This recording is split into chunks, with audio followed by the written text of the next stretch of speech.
certain time and place the maps of Wilhelm Noy and Friedrich Jeck, who were two map makers in the early years of the community's history. And I forgot my paper notes, so you won't be hearing any long block quotes from me today. I had a few letters to read, but that's okay. We'll just kind of do what we can from memory. So Wilhelm Noy is the first of the two map makers we are considering. He was born on September 9th, 1804 in Neuwied am Rhein. And Neuwied's a very special place. It was the seat of the Princess of Wied. And it was a very well laid out, very organized, planned community. There was a large Moravian population there, Moravian church, very similar to the Inspirationists. And so there was a lot of religious tolerance in this settlement. And here's a picture of it with the river in front. It's very near Koblenz, where the Rhine and the Mosel, not the Mosel. Yeah, that's correct. It's Rhine and the Mosel converge, the Deutsche Eck. So anyway, it's a prosperous community, and one of the more famous people to come out of Neuwied was Prince Maximilian of Wied, who did a very, very famous survey of the western United States in the 1830s, and he brought along a Swiss naturalist and artist by the name of Karl Bottmer, who did lots of paintings of the Native Americans and of the American scenery. So anyway, Neuwied was where the Noy family settled after about 1761. Before that time, they had been living in Mittelbach, and before that, they had been French Huguenots. They had lived, we think, near Toulouse in the southern part of France, and emigrated into the German states in the 1680s. There is a family tradition that they were French nobility. Of course, that's probably more a story than anything, but that they escaped anyway for religious reasons. First settled in Mittelbach in the Pfalz, and then came up to Neuwied and settled there. Here, Johann Jakob Noy, Wilhelm Noy's father, was a tailor, and actually a very gifted tailor, according to his son's memoir. And the tailor to many of the people in the, in the court there at Neuwied. So this is where young Wilhelm grew up. His full name was Johann Jakob Friedrich Wilhelm Noy, kind of a mouthful. He was educated there, and his father became the head elder of the Neuwied Inspirationist community. In 1821, rather, a English Quaker by the name of William Allen, who was actually a pretty well-known English philanthropist, came to Germany to visit what he called the Inspirers. And he spoke French, he didn't speak German. So when he came to Neuwied, Wilhelm Noy, whom he called Guillaume Noy, was his 18-year-old guide and took him around. So we actually have a description of little Wilhelm as a teenager, showing this distinguished visitor around Neuwied and introducing him to his father and so on. And William Allen actually writes about attending an Inspirationist service and all that. He then went down to Bischweiler, which was another Inspirationist community, and this is the one that's included in the Inspiration's history, and he had a lousy time there. They were very difficult with him, and Barbara Heinemann delivered a testimony against him, and he left in a huff. But his experience with Noy at Neuwied was very positive. Neuwied, by the way, is also where Christian Metz was born. As a young man, Wilhelm Noy apparently lived in Paris for a time. As I said, he wrote a sort of a memoir, family history in old age, and he has a reference in there to the time he lived in Paris. So we know he was fluent in French, and then he returned to Neuwied, to his mother's house, and in about 1830 made contact with Christian Metz. And Noy's father had been opposed to the Inspirationists, until his death. But young Wilhelm Neu was taken in by Christian Metz and really became associated with the new community. And in 1832, he became an Inspirationist elder, and he lived at the Armenberg. And we actually know that he lived in this particular building at the Armenberg estate. This is a press delay lithograph of the Armenberg, which is one of the 5 estates that the Inspirationists leased as kind of a haven for people coming from the different Inspirationist communities. And he was a school teacher at this point in his life. He had many different careers. In 1842, when he was 38 years old, he was one of the elders chosen to go with Christian Metz to New York, or to the New World anyway, and seek out a new home. They sailed on the ship New York, which was of the Black Ball Line. This is actually a painting of the actual ship they were on. You can see the black ball on the sail. That's a black ball packet. They crossed the Atlantic, and he wrote this wonderful letter about crossing the Atlantic and all the experiences they had. And you know, he describes being in a terrific storm and the sailors up on the rigging taking in the nets, and he describes the fish he was seeing and all that sort of thing. And it's really terrific, and I left it at home so you don't get to hear it. but anyway, this is one of his immigrant trunks. It says W. Neu on it, and it is currently in a private collection. They came to New York City. They met with a German land agent named Paulson, and Paulson said, well, there is land in Chautauqua County in western New York that is available. So they went on a packet boat on the Erie Canal. This is an illustration of that. And crossed New York State to Buffalo. And this is Buffalo in about 1855. And when they were in Buffalo, they stayed at the Mansion House Hotel, which is run by a man named Philip Dorsimer.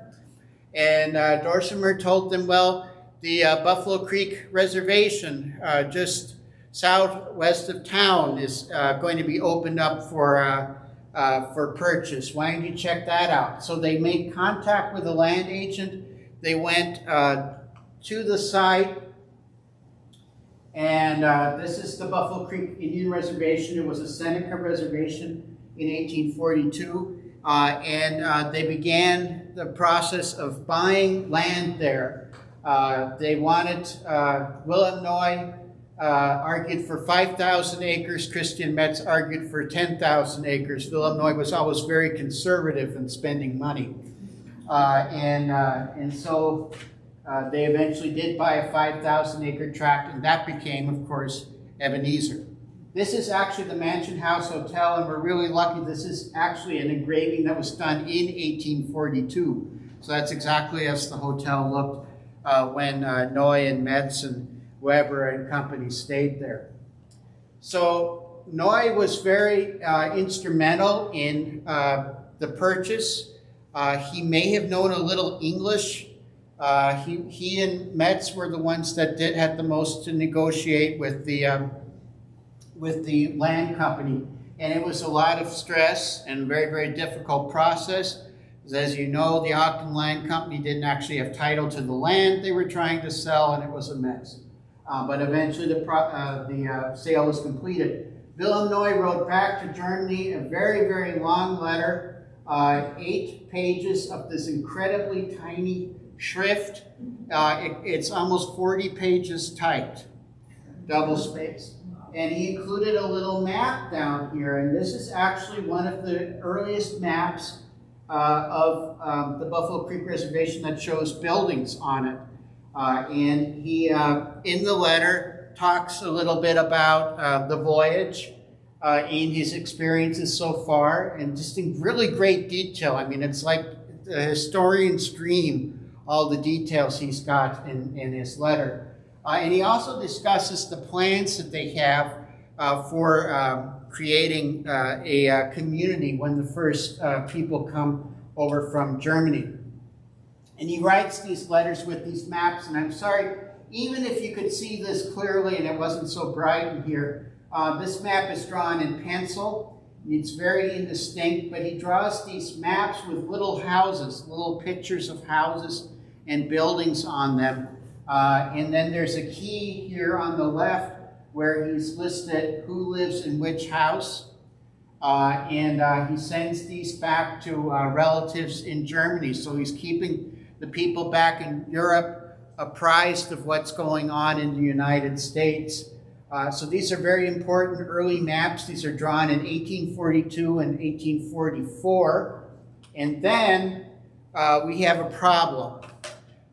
He becomes connected with a young woman named Henrietta Hoehnle, who is 18 years old. Now, bear in mind at this point he's 40. And this was more than a little bit of a scandal because of their age.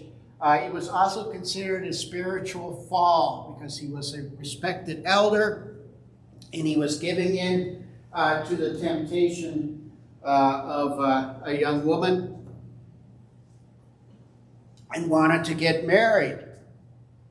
And so they did eventually get married on Halloween 1844, and at that time they were directed to leave the community. And Noy actually refers to this in another place in his memoir writings as his exile.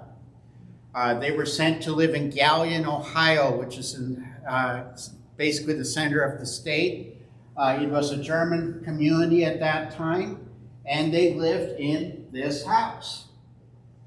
His life is just really well illustrated. And that little house stood near the center of Galion. It is now a city park where that house stood. It was torn down in 1912.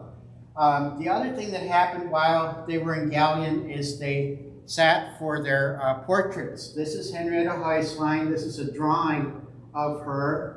It does her no favors, but neither does the photograph of Wilhelm Noy. This is probably a daguerreotype. What I have is a copy, a photograph taken in the 1920s of an original daguerreotype or ambrotype. So we can actually see what he looks like. He's the only one of the leading elders of that time that sat for his portrait, and that was because he was kind of a rebel in a lot of ways, and he loved science, in reason and new discoveries. And as we find out, that gets him into trouble as his life goes on. So they live in Galion, and of course the children come very quickly. There are 3 children born while they lived there, Henrietta, Wilhelmina, and Abraham. And then in 1849, they returned to Ebenezer, and this is the house that they live in Ebenezer, and it's adjacent to the building that was the print shop and bookbindery. And he becomes a compositor. So in other words, when the printing business starts up in Ebenezer in the late 1840s, he is one of the people, if not the person, who's setting the type in the early 1850s. It's about this time that, and I really regret you can't see this too well, he draws the really beautiful maps of Ebenezer. This is Middle Ebenezer here, and it's a hand-drawn map. It shows the buildings. It's the front facade of each building. It's very folk arty, if you will. He was not the greatest artist, but you can see there's the church, there's the woolen mill, these big buildings. Christian Metz's house is here. Willem Marshall's house is over here. The Noy house is down here in the corner. This is a barn. These are really, really incredible maps. And unfortunately, they are lost to history. They were photographed in the 1960s. Somebody took color slides, thankfully. That's why I have this image of it. And in the 1970s, they were sent to the University of Iowa, and they did big, full-on sheet negative black and white pictures of them. So we have very, very good details of what's on the maps. But the maps themselves are gone.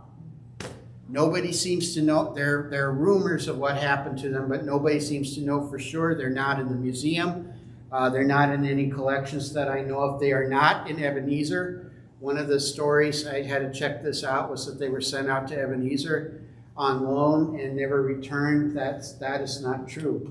But there were maps of each of the 3 main villages. This is Lower, and here he's tried very unsuccessfully to draw a crude Native American down there with an arrow pointing north. But you can see he's got all the lots delineated, all the streets, and all the little houses. Almost every house in Ebenezer was framed, and those houses were painted white. We painted houses in those days. We did not do that when we came to Amana, as you know. And then this finally is Upper Ebenezer, which is much harder to see. This is now called Blossom, New York. And here he's got almost a survey of the farm fields, and then here is the village there. So those are his maps of Ebenezer. In 1854, of course, Christian Metz gives the testimony that everybody should move to the west. And of course, eventually they locate this tract of land where we're sitting right now. The elders actually have a discussion and a vote on whether to move west. And Wilhelm Noy is the lone vote against it. I guess he had gone through so much trouble buying Ebenezer, he couldn't bear the thought of leaving it behind. But in 1861, he does. He and his family wind up living in West Amana, but only for a matter of months. He had a disagreement with an elder there that was pretty heated, so they sent him to Homestead. And he lived in the building that's now the Hoehnle. And that was a kitchen house, and his wife was in charge of the community kitchen there. And finally, in 1866, he did this charming little sketch of Homestead. We know it's 1866 for 2 reasons. One of them is I forget which house it is, but there's a house in this picture which was built which is missing, which was built in 1867, so we know it has to be the year, at least a year before. And he also refers to a Bruder Kautz, who died in 1867, so it has to be early. There's a primitive train going across, like a little child drew this. This is the sawmill. And then the houses, this is the Marshall House on the corner. This, of course, is the Noy home here. The general store, the Marshall kitchen house, and then another house, and then you just have the very, very edge of the Conrad Marshall home there at the far end. So that's the end of his map making that I know of. This is owned, by the way, by the Hoehnle family out of Illinois, who are descendants of Wilhelm Noy. In the 1870s, Noy went on his contrary way. He started reading Scientific American, and he became very, very interested in Swedenborg religion. Because Swedenborg, of course, was an 18th century mystic and philosopher who was trying to reconcile reason and religion, and that appealed to Noy greatly. And he had a kind of a nasty testimony spoken against him in his old age for his scientific interests. He then died in 1882, and of course that's his gravestone there. The second map maker is Friedrich Jeck, and this is, again, kind of unusual for an elder at that time, but he was photographed. And this is a picture of Friedrich Jeck from about 1900. And this is his lovely wife, Lucetta Filsinger Jeck. And that's, I always think that's kind of the classic picture of an old Amana Oma. But anyway, he was basically trained first as a merchant. He was, first of all, got to get him born. He was born in Langensailboat, which is very near Biedingen in the Ranneberg. A member of the Jeck family. He was one of 6 children. Their father was opposed to the New Inspirationist community, but then he died, so his mother happily came to Ebenezer and joined. with her 6 children, most of whom passed away in pretty short order. They came in 1849 when young Friedrich, or Fritz as he was known, was about 18. And he was first trained as a merchant, but he was very mechanically minded. So then they put him in the watch and clock repair shop, and he did that. Think of him as the Lanny of the 19th century. And then he, in more ways than one, we'll get to that. And then he learned surveying. And so in 1855, July of 1855 to be exact, he is in the first party of 33 people sent to Amana to begin the settlement. And primarily, he is supposed to lay out the villages. And this is basically the earliest map of Amana. It's about 1858. And you can see a lot of things are missing on this map. A lot of buildings that we know and love very well aren't on here. It is a hand-drawn map. Obviously, the brown is sandstone, red is brick. There's only 2 brick buildings here at that time, and frame is kind of a gray color. There's the temporary woolen mill building here and the Neue Factory down here, which was started in about 1859. So they were just starting to build the community. The church would be here, right where we are now. That's an open space. The La Salle that Lothar mentioned is right there. That is then the church. You can see the diagonal road down to the woolen mill had not been built yet. It's not on the map. So this is a little sketch map. It was probably intended for the elders back in Ebenezer, because bear in mind, it took 9 years to move from New York to Iowa, and they needed to keep apprised of what was going on. Here we go. So he created several maps of the different villages, and again, it's hard to do a visual presentation here. This is Amana Amana in front of the hill, or High Amana. The first map of that village. It includes a little pencil sketch at the top.